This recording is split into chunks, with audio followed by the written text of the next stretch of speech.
Alors, bonsoir mesdames, bonsoir mesdemoiselles, bonsoir messieurs. Richard Lehir au micro, en compagnie ce soir d'Alexandre Cormier-Denis. Bonsoir à tous. Et Alexandre, nous serons tout seuls, Oui, toi et moi. On Et va oui. faire pitié, ça n'a pas d'allure. je pense qu'on va bien s'en sortir. hein. Oui.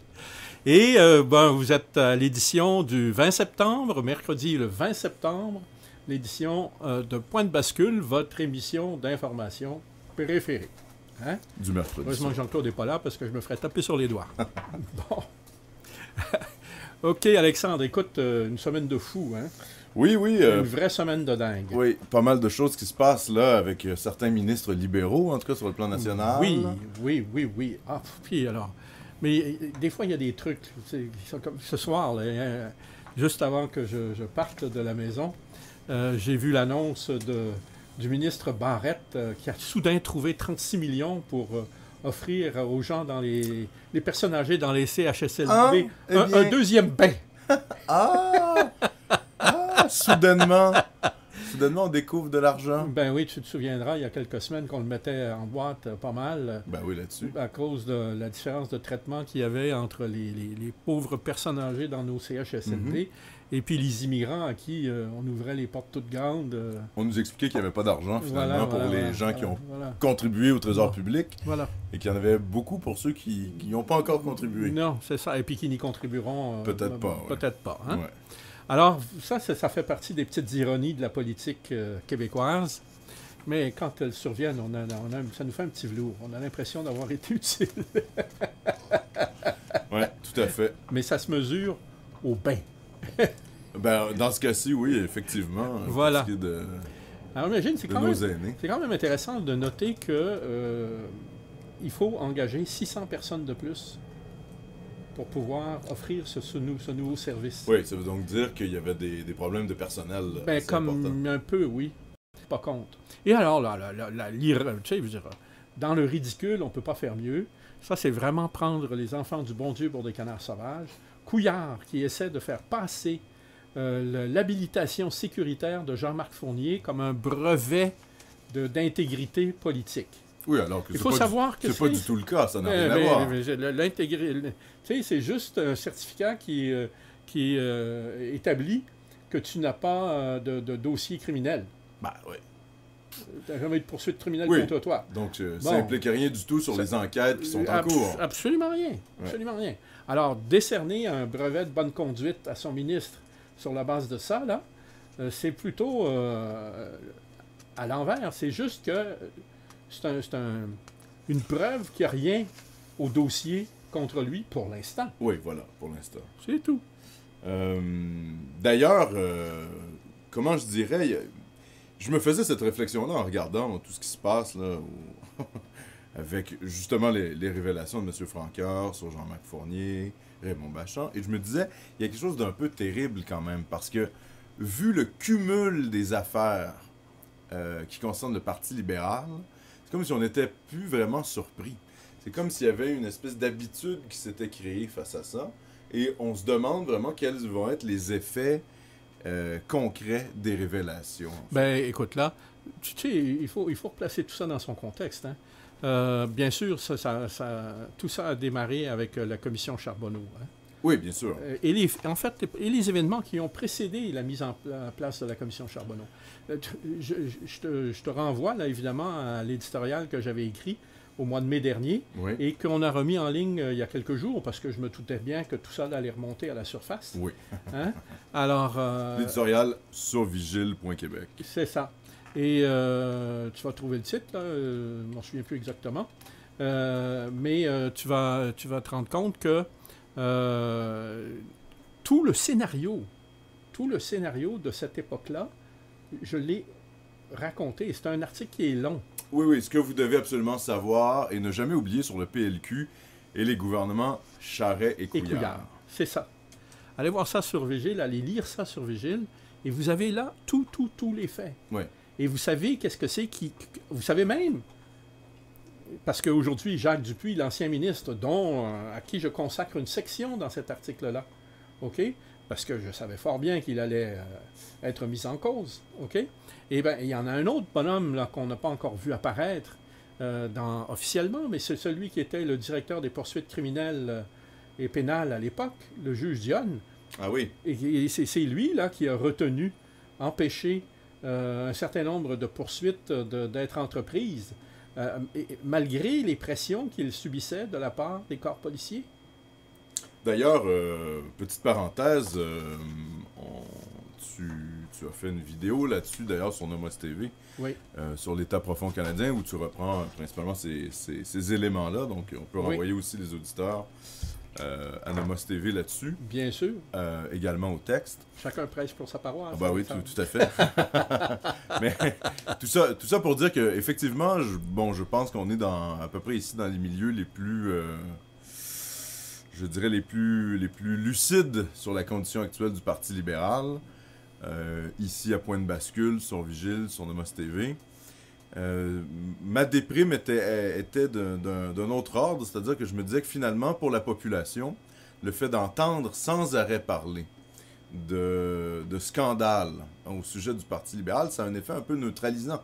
C'est-à-dire que finalement, c'est comme si on s'était totalement habitué d'être gouverné par des gens dont la moralité est plus que douteuse. Hein? Oh mon Dieu, oui. Ça engendre le cynisme. Ben voilà. Et il y a une espèce de cercle vicieux, parce que plus les gens considèrent que la politique est corrompue, moins ils ont envie de voter, moins ils ont envie de voter, ben moins ils votent. Et moins ils votent, plus on sait qui est élu, c'est-à-dire le Parti libéral. Ouais, ouais. Donc c'est comme si les scandales, finalement, affectant le Parti libéral, je ne sais pas à quel point ça leur nuit au plan électoral. Enfin, on verra en 2018, mais... Ben, quand on voit Couillard ramer dans la gravelle comme il le fait à l'heure actuelle, là, c'est certainement pas de nature non. à le rendre sympathique à l'électorat. Non, ça c'est sûr. Ça c'est évident. Alors bon, c'est déjà ça de gagner. Oui, oui, bien sûr. Tout à fait. Une pierre de plus. Voilà, voilà. D'autant plus que une casserole de plus. C'est pas terminé. Et alors, non, c'est pas terminé. Tu as vu hier comment, d'un seul coup, l'UPAC oui, apparaît. Est réapparu. C'est comme si elle sentait la soupe chaude, l'UPAC. Oui, il fallait qu'elle donne des gages. Alors, c'est exactement ce qui s'est passé. La poursuite entreprise contre 7 personnes qui avaient été de toute façon identifiées dans le cadre de la commission Charbonneau, sont poursuivies. Mais ce qui est intéressant là aussi, c'est que l'UPAC choisit de faire porter son intervention dans le domaine municipal. Oui. Alors, ce qui était le cas aussi de la commission Charbonneau, on s'était quand même un peu limité au monde municipal. Au monde municipal. Ouais. Et syndical.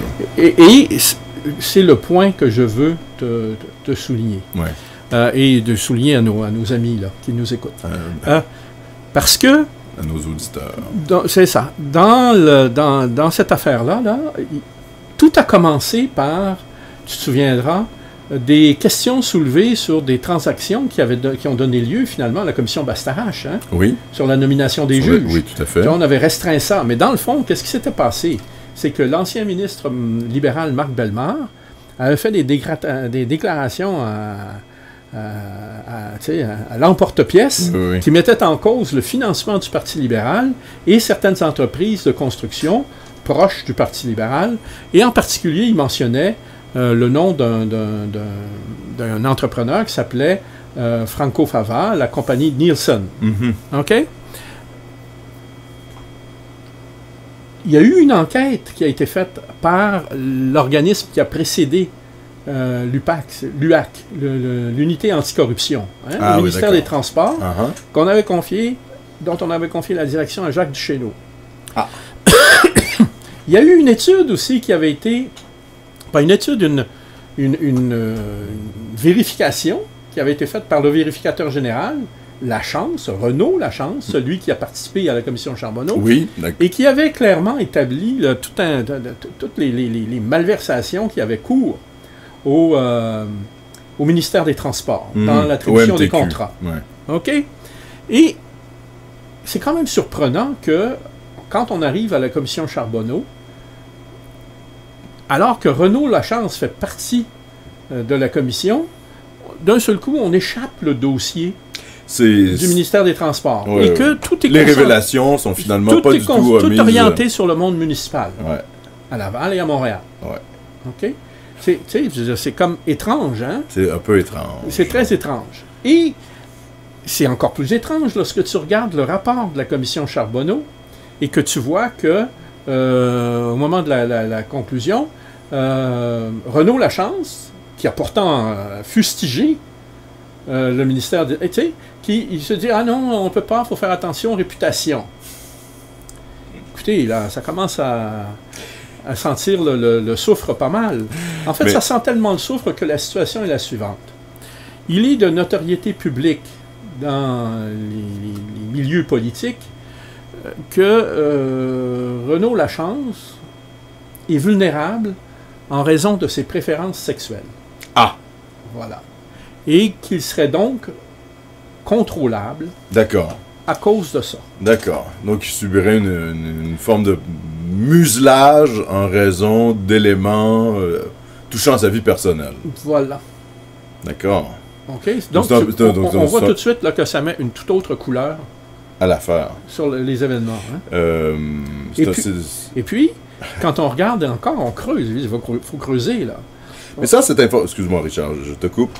Cette information-là que tu viens de nous révéler, scandale... Pas du tout. Je l'ai révélé dans l'article du 26 mai. Là.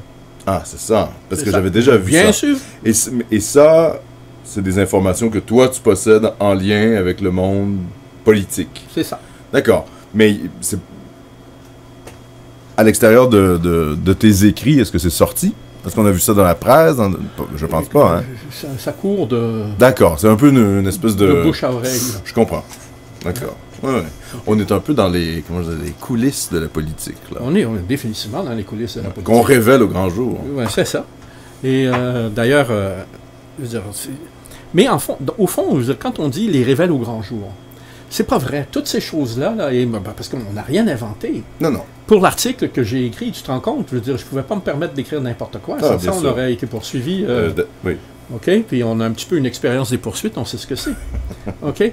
Alors, il faut, quand tu écris un article qui fait, tu avais essayé, toi, de le reproduire, c'était 56 pages, je pense. Oui, sur oui, exact. Ce que vous devez absolument savoir et ne jamais oublier sur le PLQ, les gouvernements Charest-Couillard. Oui, extrêmement long comme article. C'est long. En fait, c'est presque une plaquette. Oui. D'ailleurs, ça pourrait être intéressant de le publier. Ben oui, certainement que ça va être intéressant de la publier. Ouais. Mais il y a encore des choses à rajouter. Et je m'apprête à le faire, justement. Ah, bon. OK, ça va être dans les jours qui viennent. D'accord. Bon. D'ailleurs, ça me permet d'enchaîner sur les informations qui viennent de sortir et le dernier éditorial de Vigile. Hein, oui. Qui est assez alarmant. Alors, pour les gens qui ne l'ont pas lu, j'invite les gens à se rendre sur le site de Vigile. On va évidemment parler du sujet. Et c'est un article, de Richard Lehir. Le compte à rebours est commencé. Le Québec français disparaîtra en 2035. Alors, je veux pas révéler, des punchs. On a fait une vidéo sur ce texte qui va sortir probablement demain soir, mais on peut quand même en parler ce soir, Richard. Ouais. On peut raconter l'histoire. Oui, tout à fait. Toi, moi et quelques autres bien sûr, avons reçu au cours de l'été un document. Une étude. D'une personne qu'on ne connaissait pas. Exact. Et qui nous offrait de partager les conclusions avec lui, des conclusions d'une étude qu'il venait de faire. Exact. Une étude démographique. Écoutez, puis les conclusions là sont assez spectaculaires, merci. Oui, elles sont assez alarmantes. Carrément, là, même effrayantes. Oui. Je veux dire, moi, j'ai été saisi, là, ça m'a pris dans le froid dans le sur bas le du cou, là, oui, tu sais. Quand tu d'un seul coup, là, tu as la sensation, là. Mais surtout que c'était, comment je dirais, c'était pas du tout, enfin, pour ma part, je m'attendais pas du tout à ça. On sonne à la porte, on me donne un document. C'est comme ça que tu l'as reçu, toi. Oui, moi, totalement. Moi, je l'ai reçu par Internet. Ah, voilà. Non, moi, ping bong. Je sonne, je réponds. Et voilà un document de travail qui ressemble pas mal à une étude universitaire, qui est mise finalement dans une forme, ma foi, très soignée. Oui, et en fait, je veux dire, quand on l'examine attentivement, là, on réalise que ça répond à toutes les exigences académique et scientifique. Hein? Oui. D'ailleurs, l'auteur Exact. que nous avons rencontré, toi et moi, dimanche le 27 août, à son domicile, à l'extérieur de Montréal, c'est un jeune homme d'une trentaine d'années qui est un ingénieur, qui a une maîtrise en sciences et qui est un spécialiste de l'analyse des données. Exact. Et qui a une passion pour la démographie et l'histoire. Oui, exactement. Hein? Et disons-le, qui est un militant nationaliste. Je sais même pas si on peut dire ça, là, Alexandre. Bah, en tout cas, oui, parce qu'il a une forme de conscience nationale. Dans son document, il dit qu'il ne revendique aucune appartenance. Ah, ça c'est vrai, ça, Hein? tout à fait, tout à fait. Alors, Oui, bien sûr. OK. Mais on y a parlé, toi et moi. On Oui. a passé quelques heures avec lui. Et on l'a tassé, là, pour savoir qui il était, pourquoi. Quelles étaient ses motivations? Quelles étaient ses motivations. Quelles avaient été quelle était sa méthodologie. Oui, exactement. Comment il avait tout bâti ça, là. Ouais. Et puis, on lui a posé des questions embêtantes aussi. On l'a testé sur la solidité de ses prémices. Alors, pour venir finalement au cœur du sujet, l'étude en question a comme titre « Immigration de masse au Québec, effet sur le poids démographique des Canadiens français ». Et le postulat de Grégoire Bergeron, qui est donc le nom sur Son pseudonyme. le pseudonyme sur lequel est signée l'étude, Ouais. c'est qu'il est d'ici 18 ans, en 2035, donc dans moins de 20 ans, Ouais. les Canadiens français du Québec représenteront une minorité. C'est-à-dire, on passera sous le seuil des 50%, on sera à 49%. Exactement. Écoute. Et en fait, ces études, et c'est là où c'est quand même assez intéressant, c'est que ces études concordent avec des prévisions démographiques qui avaient été faites déjà auparavant dans les années 80 et 70. Oui, il reprend les études de Jacques-Henri Pain. Et de Maheu. Oui, en fait, de Robert, ça c'est le fondement, la base. Là. Exactement. Robert Maheu, 1971. Tout à fait.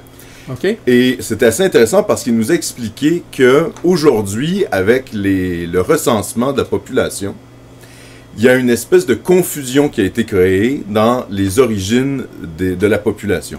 C'est-à-dire qu'il y a tellement de choix pour les individus, pour s'identifier au niveau de leur origine, que les données deviennent totalement confuses. Par exemple, on pourrait donner comme identité, comme appartenance ethnique, si je peux m'exprimer ainsi, entre guillemets, comme appartenance, par exemple, le fait d'être français, le fait d'être québécois, le fait d'être canadien, le fait d'être canadien-français. Ce qui fait qu'une même population qui, à l'époque où il y avait des études démographiques beaucoup plus empiriques, par exemple dans les années 70, où finalement on assimilait la communauté ou l'ethnie canadienne-française au fait d'être canadien-français, aujourd'hui ça a été dilué dans plusieurs, et je te dirais que cette dilution-là n'est pas innocente. Bien sûr que non. Ça correspond à un but politique. Un but politique, en fait, de ne plus être capable de lire le réel. C'est ça. Parce qu'on dilue finalement les faits en fait, en changeant la terminologie. Et tu sais, la base de ça, c'est quand même remarquable. Hein? Vous avez sûrement entendu autour de vous toutes sortes de gens dire un peu n'importe comment, là, à l'emporte-pièce, que le Québec avait des origines ethniques très diverses. Hein? Oui, ben ça fait... On a fait grand cas des Autochtones, on a fait grand cas des Allemands, des Irlandais, etc. Oui, voilà. Et finalement, tout ça ayant pour effet de diluer c'est-à-dire que l'ethnie francophone. Oui, canadienne-française. Canadienne-française. Au nom d'une espèce d'idéologie multiculturaliste. Hein, parce que ça se mélange aussi avec la doxa actuelle de l'État. De l'État et de la diversité. Canadien. Tout à fait. OK? Ben, la réalité, telle qu'elle a été établie par Robert Maheu dans son étude de... Non, c'est pas Robert Maheu, c'est Madame... Vézina. En 2005. En 2005.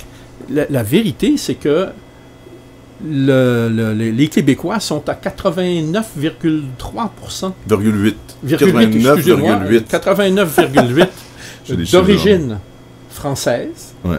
5% d'origine acadienne. Bon, ce qui revient quand même. Ce qui est très correct. Oui, ce qui revient un peu à la même chose aussi. Ben oui, un peu beaucoup. OK. 1,5% de la Grande-Bretagne. De la Grande-Bretagne. Donc, des intermariages avec les Britanniques. 1,4% des Autochtones. Autre... Oui, combien de fois tu entends des gens dire... Ah oui, les Québécois sont très métissés. Ils sont très métissés. Avec les Autochtones. Avec les Autochtones. Mais ça relève de... C'est là où on voit que ça relève de l'idéologie beaucoup plus que des faits. Du mythe. Oui. Mais un mythe savamment entretenu. Tout à fait. Pour servir des fins politiques. Tout à fait. De dilution. Oui. Et puis, bon, comment je dirais, ça va aussi avec l'idée générale qu'on a en Occident, que finalement le métissage est un peu la voie de l'avenir et que finalement on vit une espèce de sens naturel de l'histoire qui serait au grand métissage généralisé des populations.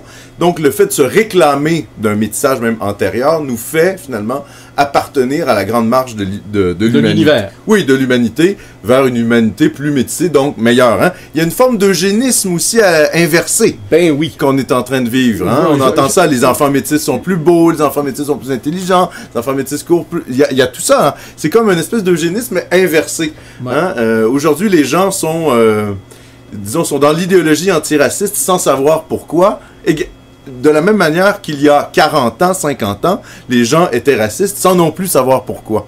Et c'est là où on voit la force de l'idéologie. Bon, je ferme la parenthèse là-dessus.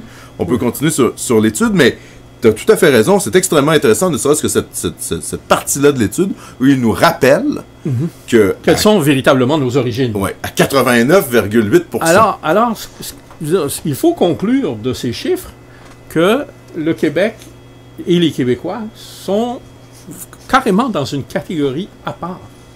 Il y a très, très peu de peuples. Oui. Très, très peu de peuples qui sont aussi peu, dont les origines soient aussi peu diversifiées que les nôtres. Tout à fait. D'ailleurs, c'était une caractéristique des Canadiens français reconnue par tout le monde avant les années 60. Voilà. Même les sociologues américains qui venaient au Québec disaient, ma foi, mais c'est très rare d'avoir une population si homogène sur le plan des origines, si homogène évidemment sur le plan de la langue, si homogène sur le plan de la religion. Des valeurs. Et des valeurs. De si bien, oui. En Amérique du Nord que les Canadiens français. Donc on a eu, c'est-à-dire que ça faisait partie d'une forme d'exceptionnalité typiquement canadienne-française. Oui. Et ça a été, comment je dirais, cette réalité-là a un peu été niée avec la Révolution tranquille et je dirais les mythes de la Révolution tranquille qui ont finalement transformé. Je pense que tu fais fausse route quand tu essaies de blâmer la Révolution tranquille pour ça. Je sais pas, en tout cas, pour moi, ça part de là. Ouais, non, ça part plutôt de la décision de Trudeau de tourner le dos aux conclusions de la commission sur le bilinguisme et le biculturalisme qu'avait formé son prédécesseur Lester Pearson et dont il avait confié la direction à Davidson Dunton et à André Laurendeau. Oui. OK? D'accord. Et le rapport en question débouchait sur un Canada binational. Oui. Hein? Pas seulement biculturel et binational. Oui. C'est d'ailleurs l'angle qu'avait poussé fort André Laurendeau. Mais Trudeau a tourné le dos à ça. Puis à la place, il a embarqué sur le cheval du multiculturalisme et de la diversité comme moyen de faire obstacle au nationalisme. Au nationalisme québécois et à ses visées indépendantistes. Oui, tout à fait. Mais tout ça est possible à partir de la matrice idéologique de la Révolution tranquille. C'est là où je dis j'arrive pas à voir le lien, Alexandre. Ah ben, moi je le vois quand même, parce que c'est l'abandon de l'histoire canadienne-française. Ah, OK. Tu comprends ce que je veux dire? Oui. Mais, je veux dire, même d'un point de vue québécois, c'est-à-dire que oui, tu as raison, il y a l'influence de Trudeau, des institutions, mais même pour nous-mêmes, même pour les nationalistes québécois... Oui, mais ça c'est autre chose. Mais ça fait partie... C'est survenu au moment de la Révolution tranquille. Ben oui, voilà. OK. Mais je ne mettrai pas la responsabilité de la Révolution tranquille en cause là-dessus. Mais ça dépend de ce qu'on entend par Révolution tranquille. Bon, moi, je regarde, c'est surtout là, la désaffection à l'endroit de l'Église. Hein? Oui, mais il y a de ça, évidemment. Oui, bien sûr. Ça, mais ça, c'est la grande transformation anthropologique du Québec. Oui, mais je veux dire, quand le Québec là, s'oriente vers la laïcité. Hein? Il y avait des gens là, qui étaient des partisans féroces de la laïcité, le docteur Jacques Ferron. Oui, hein? le mouvement laïque Le mouvement laïque de langue française dont mon père a fait partie. Ah bon? Hein? Bon. OK, puis il m'a même traîné quand j'étais petit. J'ai jamais été petit, mais bon. Jeune, dirons-nous. Il m'a traîné à des réunions de cette affaire-là. Ah oui, d'accord. Oui, oui. Ah oui, c'est une révélation ce soir, je oui, savais oui, pas ça. oui. Donc, je veux dire, j'ai vécu, là, puis mon père, lui, qui était français, qui arrivait, tu sais... Ah oui, ben il était dans un logiciel républicain dans un tout français. autre logiciel. Bien sûr, évidemment. Okay? Mais, et puis, pour lui, c'était comme un breath of fresh air, hein? Je veux dire, il avait le sentiment d'un seul coup, là, il trouvait l'atmosphère un peu pesante. Ah ben, tu sais, de Arvida, en 1948, pour un Français qui débarque de Paris, là, peux-tu t'imaginer que c'était pesant, hein? Ah ben, c'est sûr. OK, bon. Alors, il se retrouve là, et puis, d'un seul coup, arrive le mouvement là. Il embrasse ça. Oui, bien sûr. OK? Mais il est évidemment pas conscient de ce que... Non. Qu'est-ce que ça signifie, les conséquences? Du degré auquel le peuple québécois est identifié à l'Église. Oui, oui, tout à fait. Tu sais, je veux dire, quand Jacques Cartier arrive en 1534, il plante une croix et il prend possession du Canada au nom du roi de France et du Christ. Et du Christ. Bien sûr. OK? Et quand Maurice Duplessis, en 1936, prend le pouvoir, il installe le crucifix. OK?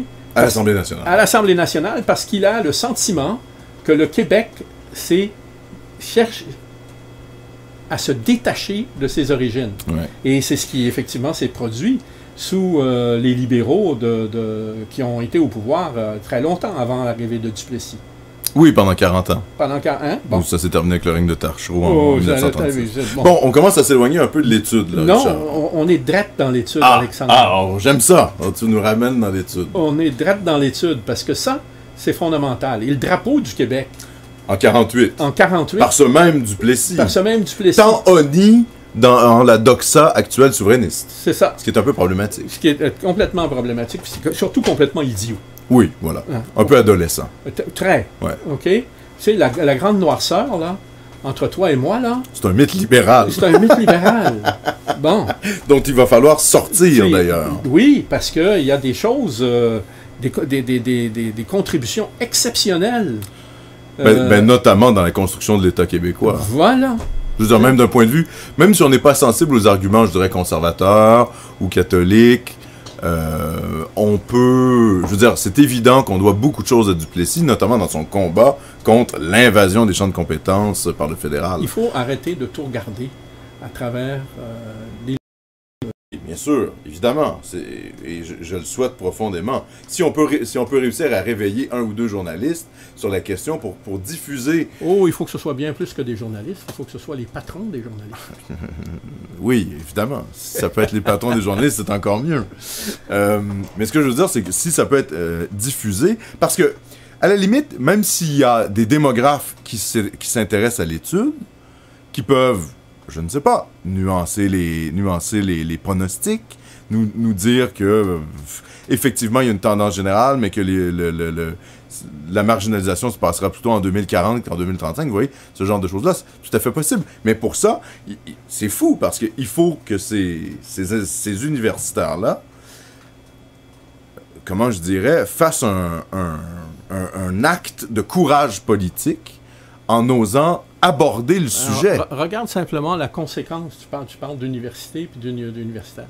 Regarde simplement la conséquence que ça va avoir sur la survie d'institutions francophones. Ah ben oui, voilà. Hein? Mais bon, on le voit quand même. Les hôpitaux, les universités, les collèges, bien sûr. l'enseignement, le corps professoral de ces institutions-là. Mm-hmm. C'est incroyable les conséquences que ça peut avoir. Bien sûr. Que ça va avoir. Que ça va avoir. Okay? Que ça va avoir. Alors, si on ne se réveille pas rapidement, on va l'avoir dans le baba. Ouais. D'ailleurs, c'est pour ça qu'il faut vraiment se bouger en 2018 pour faire tout notre possible, peu importe nos petites sensibilités, pour dégager le Parti libéral, qui est l'agent numéro 1 de ce qu'on peut appeler le grand remplacement de la population. C'est ça. C'est-à-dire que là, on a affaire à un parti qui milite activement. Avec nos sous. Avec notre propre argent. Parce que là, c'est ça. Ça, c'est une étude qui s'intéresse simplement à la question démographique, qui n'aborde pas du tout les coûts de l'immigration massive, des choses dont on a, plusieurs fois. On en a parlé à plusieurs reprises ailleurs. Mais reprenons simplement ce chiffre qui mérite d'être cité dans le contexte de cette étude-là. Il faut savoir que l'immigration massive coûte au Québec quelque chose comme 5 à 6 milliards par année. Donc, finalement... Oui, bien sûr. Donc, en gros... 6 milliards par année. C'est combien de chums? C'est 6 chums. 4 chums. Oui, c'est assez énorme. Et payé avec nos taxes. Donc puis alors, ça, c'est le coût net. Oui. Oui, voilà, avec les recettes. En tenant compte de toutes les recettes. Bien sûr. Tu sais, l'ensemble de ce que du portrait peuvent contribuer économique. Les immigrants, oui, bien sûr. Au bout de la ligne, c'est une perte. C'est quand même une perte. Alors finalement, on paye pour devenir minoritaire sur notre propre territoire.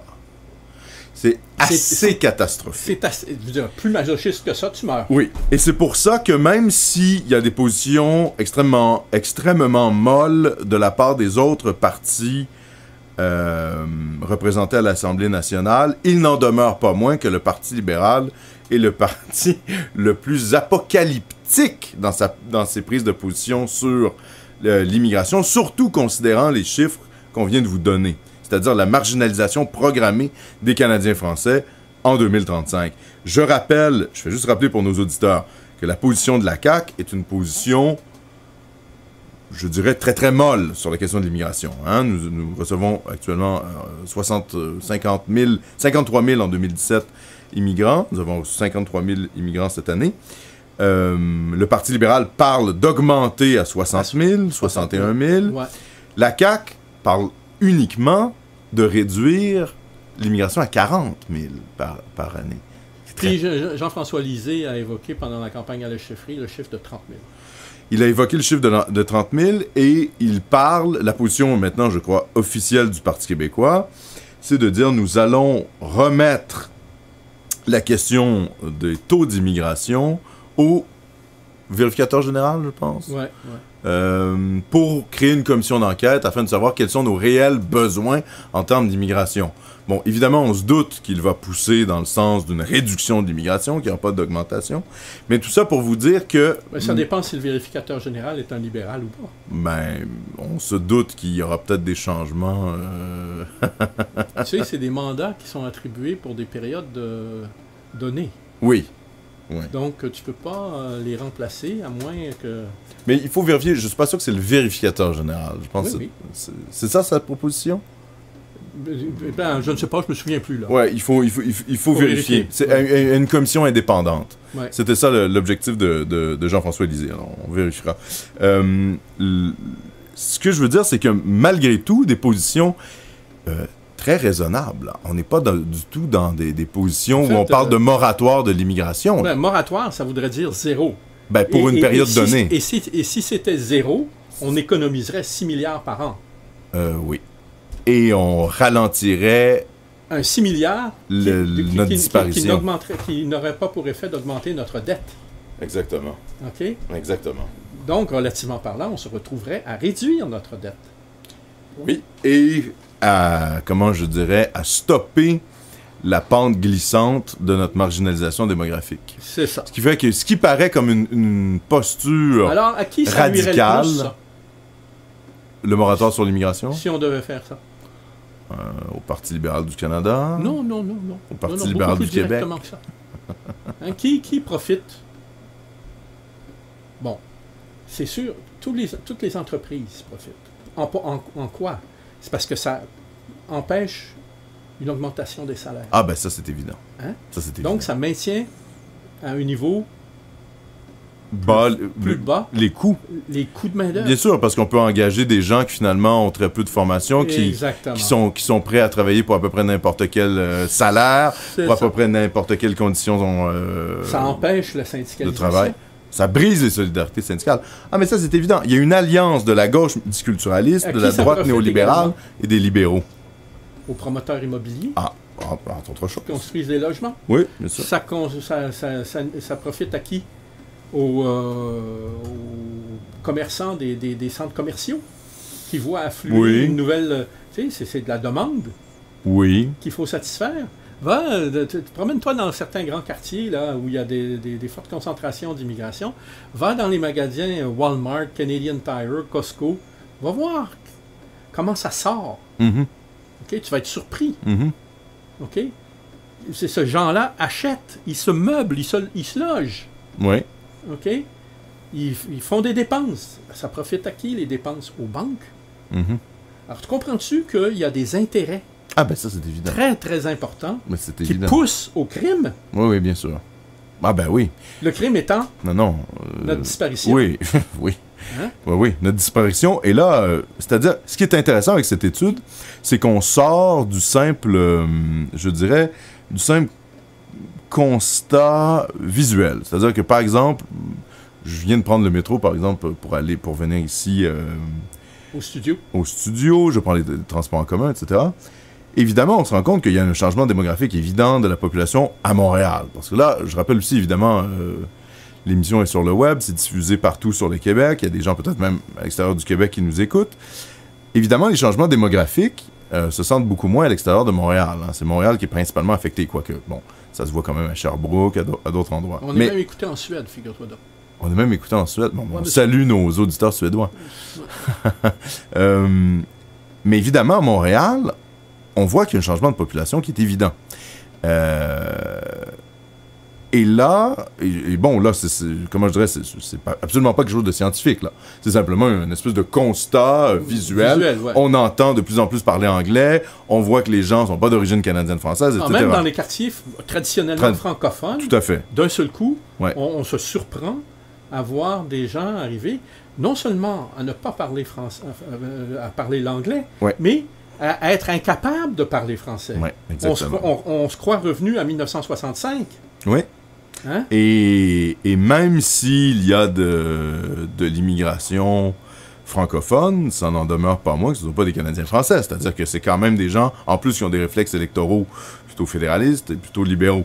Donc, tout ça pour vous dire qu'au-delà de cette espèce de sentiment général-là, de subir quand même une sorte de changement de population assez majeur, là, avec l'étude, on n'est plus dans le sentiment. On est dans des données statistiques très appuyées qui corroborent d'autres études ayant été faites dans les années 70 et les années 80 qui démontrent qu'effectivement, nous vivons une marginalisation nationale et que nous allons finalement devenir minoritaires d'ici... Le mot marginalisation, je le trouve c'est un euphémisme. Ce que nous vivons, là, c'est d'abord un effacement. Un effacement. Et ensuite, une éradication. Ben, ultimement, oui. Ultimement, c'est ça. C'est ça. Oui. Mais ce que... Oui. Puis, je te suis totalement sur cette question-là. C'est un mouvement je ne veux pas choquer trop nos auditeurs. Ah, nos auditeurs sont parfaitement capables de comprendre ça. Là. Okay? Bien sûr. On est littéralement évincé de chez nous. Ben, on est remplacé. Évincé. Oui.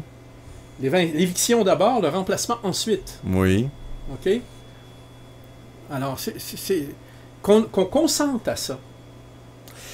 Oui. Dépasse mon entendement. Ah, ben, c'est ça. Ça, c'est aussi le problème. C'est-à-dire que la force de l'idéologie est très, très grande et la force de la propagande est extrêmement grande. Les gens consentent à leur disparition, je dirais... Se résignent. Se résigne, exact. Se résigne et consente à la disparition parce que finalement, depuis des années, on leur dit que c'est un peu le sens de l'histoire. C'est ce qu'on appelle la fabrication du consentement, c'est la propagande. Ah ben, tout on à en fait. a déjà parlé ici. Ah ben, tout à fait. Hein? C'est ça? Tout à fait. Et il faut le dire, je dirais le lobby médiatique fédéraliste, il n'est pas pour peu. C'est-à-dire que dès qu'on ouvre la télévision et qu'on écoute Radio-Canada, l'immigration va systématiquement nous être présentée comme un bienfait. Oui, heureux. Et jamais on va soulever les aspects problématique de l'immigration. On ne s'entend pas à ce que Radio-Canada fasse, je dirais, un discours extrêmement critique de l'immigration, mais à la limite, qui présente les deux côtés de la médaille. Jamais. C'est-à-dire que c'est même présenté comme une espèce d'évidence. Évidemment, nous sommes pour l'augmentation des taux d'immigration. Évidemment, avoir plus d'immigrants sur son territoire, c'est bon de manière naturelle. Donc, on est dans la naturalisation d'un phénomène qui est politique et qui vient d'une volonté politique. Une volonté d'effacement. Ah ben, une volonté, oui, tout à fait. De nous effacer. Bien sûr, de nous effacer et de nous faire, à terme, complètement disparaître. Et c'est là où on voit que, je veux dire, les Québécois, les Canadiens français, au Québec, vont finalement ne devenir qu'une communauté ethnique. Comme les autres. Parmi d'autres, mais pas seulement au sein du Canada. Non, non. Au sein même du Québec. Ah, c'est pathétique. Oui. C'est-à-dire que là, il va falloir, et j'en appelle aux auditeurs, là, on dépasse la question de la simple souveraineté du Québec.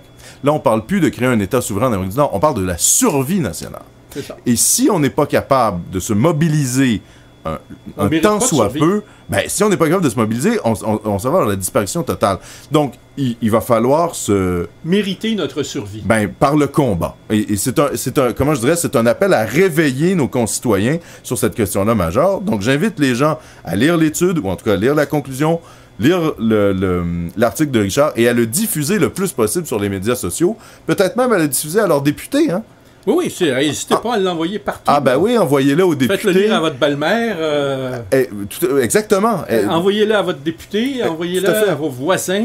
Tout à fait, votre député fédéral, votre député provincial. Ma tante Rose à Sainte-Émilie de l'Énergie. Tout le monde. Tout le monde. Et il va falloir que je sais qu'il y a des gens qui sont membres de partis politiques souverainistes probablement qui nous écoutent. Ça va être votre devoir d'amener cette étude-là, vous pouvez l'imprimer, et d'en parler au sein de vos instances politiques ça, pour diffuser. Ben oui, pour diffuser le message. C'est ça. Parce que évidemment, parce que, je sais pas si vous le savez, mais votre retraite sera pas grosse. En plus. Non, et puis c'est un. Comment je dirais, c'est vraiment un devoir. Vous risquez de pas avoir une carrière très très longue. Non, mais c'est ça. Et je veux dire, là, diffuser ça, c'est un devoir patriote. Donc, je pense qu'on va s'arrêter pour faire la pause, Richard. Oui, c'est l'heure. Et on va revenir pour parler du volet international. La politique internationale. Mais bref, lisez l'article, diffusez l'étude et faites votre devoir patriote. C'est ça.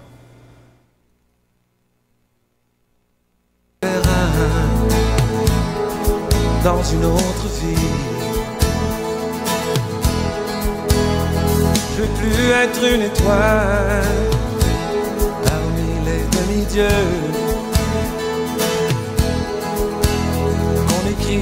Sur une dalle, il ne voulait qu'être heureux. On passe sa vie à chercher des amis et attendre quelque chose, attendre quelqu'un,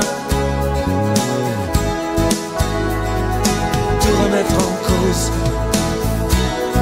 pour un petit chagrin. Yeah, yeah, yeah. Je veux plus attendre personne comme un enfant perdu. Tu prends ça comme un homme, on n'en parle plus.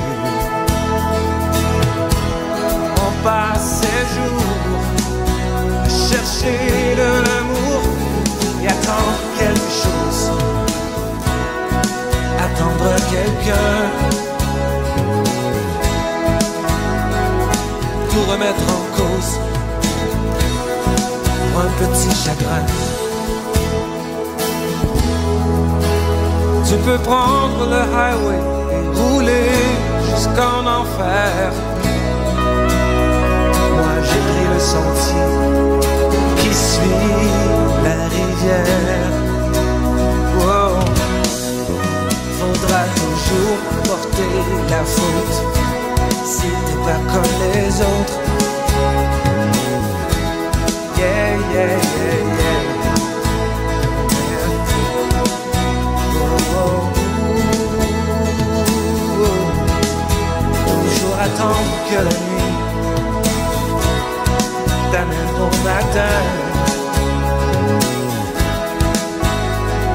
temps que la vie. Bon, alors nous voilà de retour. Point de bascule, deuxième volet. C'est l'émission du mercredi 20 septembre. Oui. Et c'est Richard Le Héros Micro en compagnie ce soir de Alexandre Cormier-Denis. Alors Alexandre, on va reprendre. Et puis, on va reprendre pour rester un petit peu dans le même sujet, faire une transition douce avec l'international. On va parler de cette information qui est sortie au sujet de la décision du nouveau ministre de l'Éducation français, Jean-Michel Blanquer. Imagine-toi donc de rétablir l'enseignement du latin et du grec pour améliorer la connaissance du français et en privilégiant de nouveau l'excellence. Sapristi, la révolution. Okay? C'est à peu près le seul, comment je dirais, depuis l'élection française, l'élection de M. Macron, c'est à peu près la seule mesure qui me semble sympathique de tout ce gouvernement-là. Et puis, je sais que tu as une thèse là-dessus. Oui. Moi, je pense... Oui. Alors, je crois que c'est une concession faite, je dirais, aux segments les plus attachés à la culture en France pour se dégager une marge de manœuvre politique. Parce que Macron va affronter la rue, très bientôt, en fait, c'est déjà commencé, sur les questions de sa réforme du Code de travail. Donc, il va se retrouver face à des syndicats extrêmement hostiles. Évidemment, très dur. Habitué aux grandes manœuvres. Exactement. Et là, on sait ce que ça veut dire, des manifestations monstres en France. Les Français, ils sont capables. Surtout qu'ils se préparent depuis le début de l'été à affronter le gouvernement, le nouveau gouvernement en place. Oui. Donc, Macron doit faire des concessions, je pense, à des segments de l'électorat. Ouais. Et dans ce sens-là, en, je dirais, revenant à des bases un peu plus saines et à des demandes que, je dirais, des experts de l'éducation demandent depuis plusieurs années en France, c'est-à-dire le retour, finalement, d'une espèce de... aux fondamentaux, curriculum classique. C'est ça. Au fait d'enseigner les matières premières, retourner, finalement... avec des fables de La Fontaine. Oui, d'ailleurs, il a justement pris l'exemple des fables de La Fontaine. Exactement. Et apprendre ça par cœur, c'est incroyablement formateur. Ah ben, c'est évident. Okay. Et c'est ça, remettre en place une forme d'éducation classique, ça lui permet de s'attirer la sympathie, non seulement au sein de la droite, mais aussi au sein de la gauche, parce qu'il y a une gauche très sensible à la question de la culture et de la perpétuation de la culture, qui va être favorable à ces mesures-là. Donc, dans ce sens-là, je pense que c'est... Une manœuvre. Oui, mais c'est une manœuvre, je vais aller plus... Intelligente. Oui, c'est très habile. Ouais. C'est très habile et, pour être très honnête, je pense que c'est une bonne mesure. Ben oui, bien sûr, c'est une excellente mesure. Écoute, quand... au-delà de l'aspect, je dirais, politicien de la chose. Parce que même en France, là, les gens ne savent plus parler français. Ah ben oui, bien sûr. Ça fait dur, là.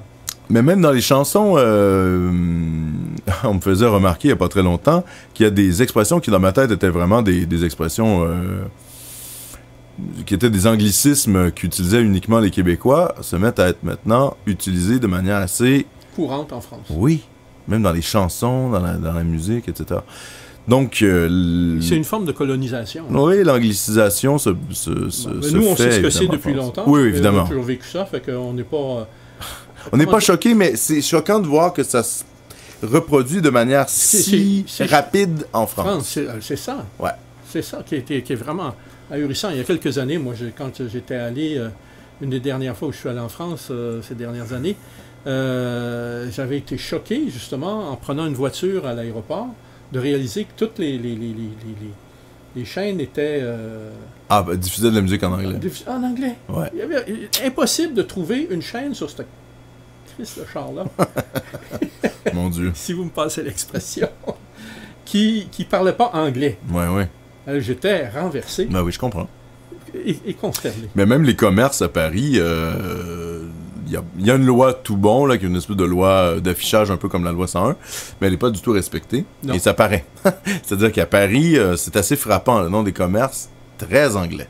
Mais tu sais, j'ai eu un choc aussi à Montréal cette semaine, en voyant une affiche dans un quartier. Unilingue? unilingue anglaise. Ouais, je sais. Sans complexe. Ah, je sais. Mais il faut... enfin, il faut leur dire. Hein. Oui, oui. Ben, en tout cas, Non, mais il faut... C'est un devoir qu'on a d'aller voir les commerçants pour leur grave. expliquer. Non? Ouais, c'est grave. En tout cas, bon... Ça c'est le seul bon point peut-être du gouvernement Macron jusqu'à présent. Puis c'est un aspect positif parce que nécessairement, ça va avoir des répercussions ici. Oui, espérons-le, dans le meilleur des sens. Parce que, oui, ici aussi, là, je veux dire... Ah ben oui. Quand tu regardes les résultats des examens de français, les examens de français obligatoires pour les gens qui se destinent à l'enseignement, hein, qu'on a vu, là, 64% d'échecs. C'est énorme. Ça fait dur en joie le vert. Hein? Ouais, c'est assez énorme. C'est épouvantable. Mais moi, appartenant à une génération qui a quand même... qui a été quand même assez abandonnée par le système d'éducation, je trouve ça assez dramatique, ce qu'on a vécu. C'est-à-dire le fait d'avoir des exigences si basses et aussi un refus de la transmission de la culture. Ça fait en sorte... parler, on n'a pas l'impression que ce soit le cas. Oui, mais c'est pas à cause de l'école. C'est-à-dire que c'est un travail à faire sur soi-même. Et c'est ça que je trouve triste. C'est-à-dire que pour rattraper ce qui ne nous a pas été transmis par l'école, il faut faire, une fois adulte, un travail colossal, qui est beaucoup plus facile à faire une fois qu'on est enfant, puisqu'on est en plus dans une institution qui a pour vocation de le faire, de transmettre la culture. Ouais. Donc... Non, ça, là-dessus, je suis parfaitement d'accord. Ben oui. Bon, écoute, on va quand même aborder d'autres sujets. Oui, peut-être commencer là-dessus sur la question de la Catalogne. Ah oui, parce bien sûr. On en a parlé la semaine dernière. Mais là, il se produit des événements incroyables. C'est aujourd'hui, là. Ouais, ben là, la garde civile a été mobilisée pour arrêter des élus. D'abord, il y avait 720 élus. Il y a 900 et quelques maires en Catalogne. Oui. OK? Et 720 d'entre eux ont été visés par un mandat d'arrestation parce qu'ils avaient soutenu, ils avaient accepté d'organiser le référendum dans leur municipalité. Oui, c'est ça. Hein? Et ça rejoint ce qu'on disait aussi. Je fais un petit récapitulatif de ce qu'on a dit la semaine passée. Vas-y. La Catalogne est une entité administrative. Oui. C'est pas un État comme le Québec. Hein? Donc, ils n'ont pas de directeur général des élections. Non. Alors, il y a ça. Et aujourd'hui, on annonce que la police a saisi 10 millions de bulletins de vote. Eh oui, c'est ce qu'ils avaient annoncé. Pour empêcher la tenue du référendum. Ils ont même été dans des imprimeries avec lesquelles faisait affaire le gouvernement catalan. Ce qui veut dire que depuis quelques mois, il y avait une surveillance qui se faisait par la police. Tu comprends? C'est évident. Okay. Eh bien alors, ça rappelle carrément là, le franquisme. Moi, j'ai vécu en Espagne en 1968. Les dernières années, c'était parmi les dernières années de Franco. Franco, il est mort en 75. OK? Donc, 68, là, on était sur la fin. Oui, bien sûr. C'est l'époque où il commençait à faire des concessions. OK? Et qu'il y avait une certaine libéralisation du régime qui était en cours. Bien sûr. Mais même à l'époque, je peux te dire que c'était pas comme une libéralisation. Là. Il fallait pas que tu pètes de travers parce que tu te faisais ramasser. Ben, bien sûr. Tu étais en prison rapidement. Oui. Okay, ce qui m'est d'ailleurs arrivé. Bon. Ah oui, tu as eu des mésaventures espagnoles. Oui, des mésaventures espagnoles. OK? Alors, donc, c'est assez frappant de voir ressurgir cette atmosphère. Oui, mais là, c'est-à-dire que je comprends ce que tu veux dire, mais c'est quand même particulier dans la mesure où la Constitution espagnole ne prévoit pas la possibilité de tenir un référendum. C'est-à-dire que là, les indépendantistes catalans savaient très bien qu'ils allaient affronter de manière frontale et directe le gouvernement de Madrid, là. Ils étaient quand même conscients qu'ils posaient un geste de rupture extrêmement grand. Parce que c'est pas du tout le cas de l'Écosse, où il y avait eu une entente, une négociation. Et alors, il faut se poser la question, qu'est-ce qui fait qu'à un moment donné, la population, une population, et c'est le cas de la Catalogne, je les connais assez pour le savoir, se sent suffisamment, comment dirais-je, sans qu'elle a vraiment plus le choix. OK? Et pourquoi cette année? Pourquoi? À quoi ça correspond? Mhm. Ben, ça correspond au fait que depuis quelques années, l'Espagne vit une situation économique très difficile. Ça, c'est vrai. Et que la Catalogne s'en sort. Et qu'il y a un blocage. Oui. Et la Catalogne, elle, dispose de moyens dont les autres régions ne disposent pas. Exact. Et elle se sent saignée à blanc. Oui. OK? Donc, Il y a ça, oui, tout à fait. c'est des éléments qui rentrent en ligne de compte là, dans les calculs que font les gens Bien sûr. sur la question de savoir si oui ou non ils vont s'embarquer dans une direction ou une autre. Bien sûr. Et en plus, bon, il y a toute une dynamique politique à l'interne sur la question de la souveraineté de la Catalogne, de l'indépendance de la Catalogne, en raison du statut qui avait commencé à être négocié entre Barcelone et Madrid sur un statut particulier qu'aurait pu avoir la Catalogne et qui a été révoqué par Madrid. Donc, il y a une dynamique aussi de surenchère du côté de l'Espagne où on a coupé court à toutes les revendications autonomistes de la Catalogne. Ouais, en fait, c'est le vieux courant là, autoritaire espagnol, le Partido Popular qui est au pouvoir. Qui est le parti, je dirais le grand parti de droite. C'est ça, ouais, mais c'est vraiment là, les réminiscences du franquisme, ça. Oui. OK? Oui, mais bon. Les relents du franquisme. Oui, mais bon, enfin, c'est pas non plus.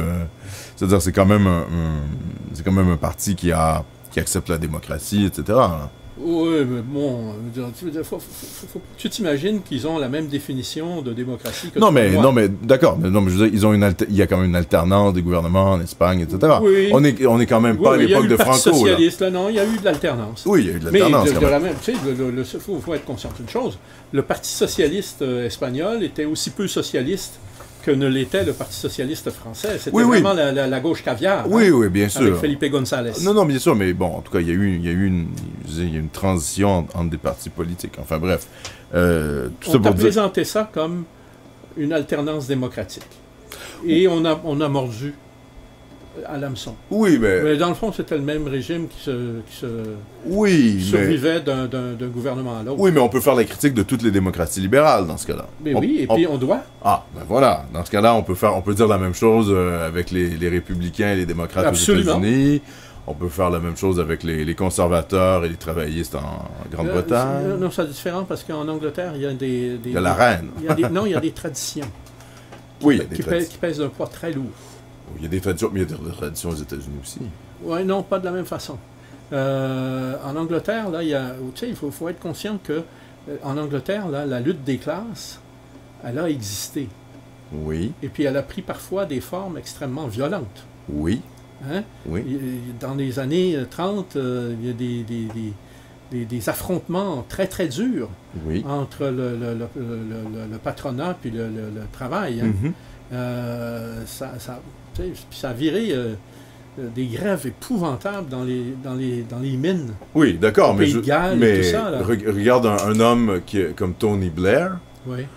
Je veux dire, c'est la gauche caviar. Mais voilà, ce que je veux dire, c'est que c'était pas un homme qui était particulièrement en rupture avec sauf les que, Tories. Sauf que Tony Blair était an exception unto himself. Hein? C'était un cas à part. Il n'est pas du tout typique de la tradition. Non, mais il a transformé la gauche britannique. Il l'a marqué. Ouais. OK. Est-ce qu'il l'a transformé? Pas sûr, parce que regarde qui c'est qui est au pouvoir. Corbyn est issu des milieux syndicaux, là. Oui. C'est dur, ça. Oui. Mais il n'est pas élu. Il n'est pas élu pour le moment. Pas pour le moment. Ouais. OK. Non, mais enfin, là, on dévie un peu du sujet de la Catalogne, mais tout ça pour te dire qu'il y a effectivement... il y a un pari dans ce qu'ont fait les indépendantistes catalans. Sur la question d'affronter aussi directement Madrid, alors que Madrid avait déjà annoncé qu'ils feraient tout en leur pouvoir pour empêcher la tenue d'un référendum. La question, c'est qui affronte qui? OK? Ben oui. Mais là... Et chaque côté est convaincu que c'est l'autre. Ah oui, exact. Hein? Moi, je la connais, cette dynamique-là. Là. Je l'ai vue se jouer. Sauf que là, je pense que le référendum était censé se tenir le 1er octobre. Ouais. Il n'y aura pas de référendum, d'après moi. Ça va être très difficile à ce qu'il y ait un référendum qui se tienne. Ou en tout cas, ça va être un référendum qui va se tenir dans des conditions... S'il se tient, il va se tenir dans des conditions quand même assez tendues, là. très tendu. C'est déjà très tendu. Ben, c'est déjà très tendu. Il y a eu aujourd'hui des échanges, je te prie de me croire, vachement musclés. Ouais. Au Parlement à Madrid. Oui, oui, bien sûr. OK? Oui, tout à fait. Et il y a des Catalans qui sont intervenus parce qu'ils sont représentés. Bien sûr. OK? Et ça a été Dru merci. Et puis, les mots sont durs. Ouais. Et puis, il faut comprendre que la langue espagnole incite à l'affrontement. Ah. Donc, tu as une analyse linguistique de ce qui se passe. Absolument. Ah, j'aime ça, Richard. J'aime ça. D'abord, qu'est-ce que je suis allé étudier en Espagne? C'est justement la linguistique. Bon, non, mais j'aimerais ça que tu poursuives là-dessus. La langue est extrêmement agressive. OK? En espagnol, là, les choses que tu peux dire, c'est épouvantable. Puis c'est incroyable. Donc, il y a à l'intérieur même de la dynamique de la langue une tentation de l'affrontement. Les éléments d'un affrontement. Ah, mais plus qu'en français. Beaucoup plus qu'en français. Le français est une langue incroyablement neutre. Ah. Sur ce plan-là. D'accord. OK? Et d'ailleurs, tu n'as qu'à regarder en français, quand il y a des excès de commis, tu réalises qu'on échappe au cadre du français. On s'en va dans toutes sortes de directions, dans le joual, dans les sacres, dans ci, dans ça. Tu comprends? Mais c'est pas propre à la langue. D'accord. Hein? Tandis que l'espagnol, c'est propre à la langue. C'est vraiment particulier. Moi, je sais, ça m'a frappé, ça m'a toujours frappé quand j'étais en Espagne, de voir comment la langue faisait grimper les températures extrêmement vite dans les discussions. Hey, on est immédiatement, là, en 5 minutes, là, on est mais est-ce que ça tiré. Est-ce que ça serait pas plutôt le caractère latin, les Espagnols? Un mélange de tout ça. Oui, bien sûr qu'il y a de ça. D'accord. Mais les Italiens, tout finit par des larmes, OK? Et le rire. Oui. En espagnol, tout finit dans le drame. Ah, d'accord. OK? Donc, là, si je poursuis l'analyse que tu fais présentement, tu nous prédis que ça va mal se finir. Ça va très mal se finir. Donc, c'est terminé dans le sang. Et si tu regardes le drapeau de la Catalogne, c'est le rouge. Des bandes rouges et jaunes. Oui, et or, exact. Okay. Ouais, se succédant. Ouais. Alors, l'or de la monarchie et le rouge du sang. Puis, tu sais, c'est pas pour rien que les corridas, c'est espagnol. Ah! Hein? C'est vrai. D'ailleurs, je veux pas choquer mes auditeurs, mais j'y ai déjà assisté. J'ai trouvé que c'était un spectacle quand même. Moi, j'ai assisté à plein de corridas, j'ai adoré ça. Oui, ben voilà, on est deux, Richard. On se fera peut-être pas beaucoup d'amis. Non. C'est les défenseurs des animaux. Non, c'est pas grave. De toute manière, on a brisé parce que ça n'a rien beaucoup d'autres tabous. C'est autre chose. Pour d'essayer de réduire la tauromachie à une histoire d'amour ou de haine des bêtes, là, c'est... Oui, moi aussi, tout à fait. C'est un phénomène de civilisation. Ah ben tout à fait. Moi, là-dessus, je considère que c'est un des traits caractéristiques de l'Espagne que je trouve que c'est un spectacle absolument formidable. Ouais. Fin de la parenthèse sur le... la musique qui va avec est formidable aussi. Aussi, et le spectacle, et l'ambiance, enfin bref. Fin de la parenthèse là-dessus. Je rappelle aussi que les indépendantistes catalans n'ont aucun soutien, zéro, aucun soutien de la part ni de l'Union européenne, ni des autres pays de l'Union européenne. Il n'y en a même pas de couillard qui s'est prononcé. Il n'y en a ni de couillard ni de Legault qui n'ont pas voulu dénoncer l'attitude de Madrid. Non. Donc ça a eu des impacts aussi finalement au Québec. Ouais. Bon, enfin... L'UG n'a pas... Ils n'ont pas? N'a pas rué dans le bacu. Non, évidemment. Non. D'ailleurs, c'est ce qu'on disait un peu la semaine passée, c'est-à-dire que l'éclatement d'un pays européen, comme l'Espagne, ne sert pas forcément les intérêts géopolitiques du Québec. Non.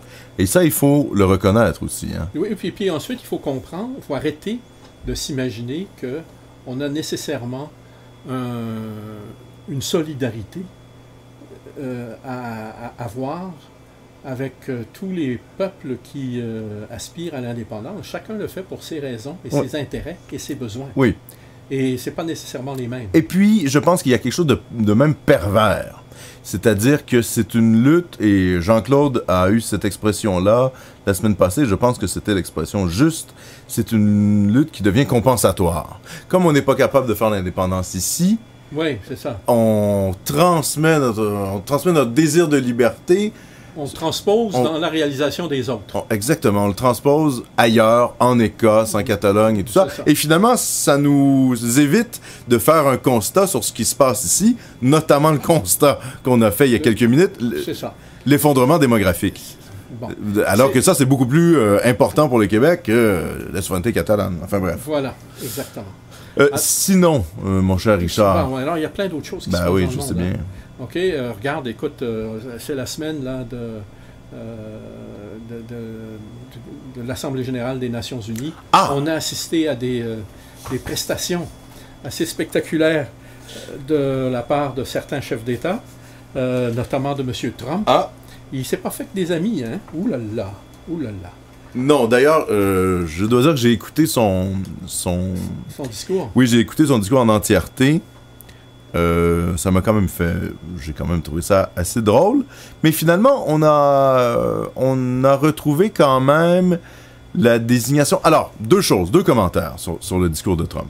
Premièrement, il remet en valeur, dans la première partie du discours, la question de la souveraineté nationale.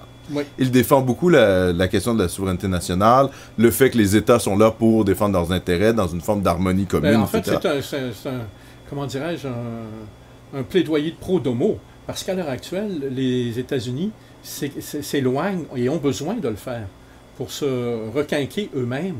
Oui. Ils ont besoin justement de revenir sur eux-mêmes. Exact. Et de renoncer à être les gendarmes du monde parce que tout simplement, ils n'ont plus les moyens de le faire.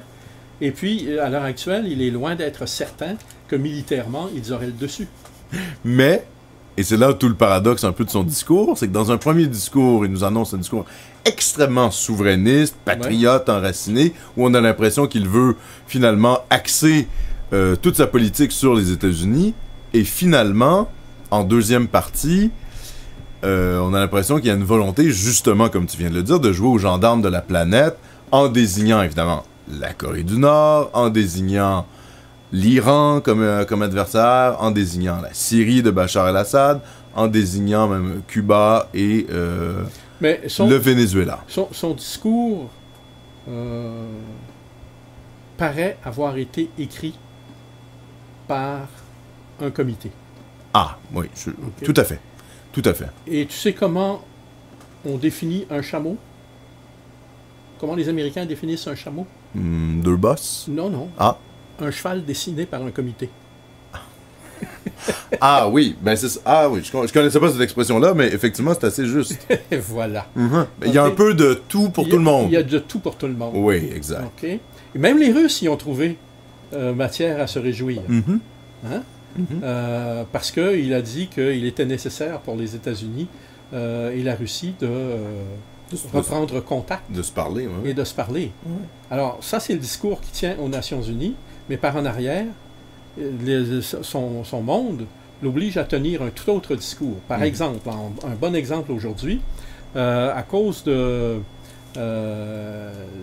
l'ordre qui a été donné à un drone militaire de grosse capacité qui survolait la région de Deir ez-Zor en Syrie, de revenir une fois que les Russes lui ont demandé de dégager le terrain. Okay? Attends, excuse-moi, un drone américain. Oui, alors le drone américain a changé de cap et est retourné vers Israël parce que les Russes lui avaient l'interdisaient de vol au-dessus de Deir ez-Zor en Syrie. D'accord. OK? Alors, le New York Times est grimpe au rideau ce soir. OK, oui. Pour dire, que c'est ça? Les États-Unis reculés devant la Russie, quelle horreur! Ciel, mon mari! OK. Tu vois l'atmosphère délirante. Oui, ben c'est sûr que la Syrie, c'est le grand point de confrontation, là. Même plus. Ben, en tout cas, De toute façon, je pense ça que l'a été oui, des dernières mais années. les militaires américains sont assez fins pour comprendre qu'ils ont perdu la partie. Oui, Hein? globalement. Mais tu vois, c'est particulier parce que dans le discours de Trump, justement, pour revenir à ça, il a été extrêmement dur avec le régime de Bachar el-Assad. Oui, oui.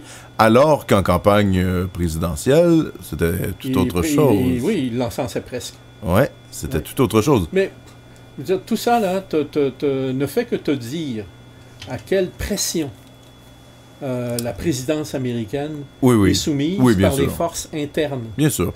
Oui, et puis bon, c'est toujours aussi comment je dirais, la différence qu'il y a entre un discours électoral et la réalité quand on arrive au pouvoir. Ah, voilà. Hein. Il y a toujours une espèce Voilà. de jeu assez grand entre l'un et l'autre. Ce que j'ai trouvé aussi assez... ce qui est toujours particulier avec ces discours-là, c'est qu'on voit finalement que les vieilles... Je dirais, les vieilles alliances américaines sont jamais vraiment touchées. Hein. C'est-à-dire que finalement, quand Trump parle du fondamentalisme islamique, du terrorisme, etc., il va jamais désigner les États auxquels les États-Unis sont alliés et qui financent aussi le terrorisme. Par exemple, l'Arabie Saoudite. Ben oui, ben oui. Et là, on n'en parlera Mais pas. non, mais bien sûr, mais écoute, c'est Non, mais ça, c'est deux poids, deux mesures. Bien sûr, bien sûr. Je veux dire, nous, on incarne la vertu. Donc, quiconque d'autre incarne le péché, quoi, c'est tout. Oui, oui, et puis on parlera pas de nos alliés qui sont un peu problématiques. Ben non, certainement pas.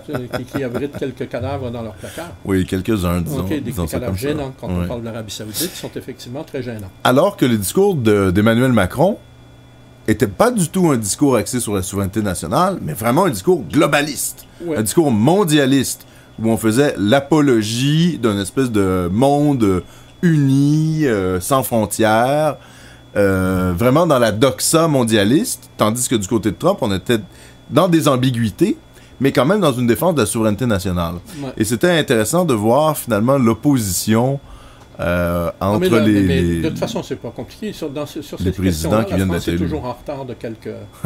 alors, les Français vont être parmi les derniers à comprendre que les Américains sont en train de perdre la partie. Ouais. Hein? Il faut voir là, que pour qu'une puissance comme celle des États-Unis s'exerce, ça lui prend une force économique épouvantable. Ah ben oui. Et elle l'a plus. Mm. Et elle l'a plus depuis 2008. Mm. À l'époque, celui qui était le conseiller économique de Obama, c'était l'ancien secrétaire adjoint au Trésor, qui a été également le président de l'université Harvard. Son nom ne me revient pas sur le moment, il va me revenir en parlant, mais il avait fait la remarque suivante. Pendant combien de temps, avait-il dit, pensez-vous que le premier emprunteur au monde peut rester la première puissance du monde? Et effectivement, quand tu réduis la problématique à ces termes qui sont crus, mais fondamentaux, tu réalises que si tu n'as pas du répondant en cash, Oui, mais peux- là, c'est ça. Ça nous amène sur un autre sujet. Parce que finalement, depuis la Deuxième Guerre mondiale et les accords de Bretton Woods, finalement, le dollar est devenu un peu la monnaie pour acheter les matières premières. Bretton Woods, non, le dollar est devenu la matière en 1973, ok? Ouais. Au moment où Nixon a décroché le dollar de l'or. De l'or. ok? Mais disons que c'est... Jusqu'en 1973, là, les États-Unis, la banque de la Fed rachetait les dollars américains au cours de 35 $ l'once. Mhm. Mais enfin, la domination du dollar, disons, avait débuté à partir de la fin de la Deuxième Guerre mondiale. Et là, évidemment, il y a une tentative, parce qu'on rappelle pour les gens que pour acheter, par exemple, du pétrole, on a besoin des réserves en dollars pour l'instant. On avait besoin. On avait besoin, voilà. Alors ça, c'est en train de changer. Voilà, parce que ça, c'est de la réelle géopolitique. C'est ça, là, et oui. souvent, et là, on est un peu dans, comment je dirais, Alors, ce qui est intéressant, les profondeurs de la ce qui est géopolitique. intéressant de voir, là, c'est les choses, les éléments qui ont amené à ce changement-là. C'est survenu le premier là, à avoir osé manquer de respect au dollar, ça a été Muammar Kadhafi. Oui, qui a tenté de mettre en place le dinar d'or. Le dinar d'or. OK? Sur les conseils de qui? Dominique Strauss-Kahn, qui était à l'époque le président du FMI. OK?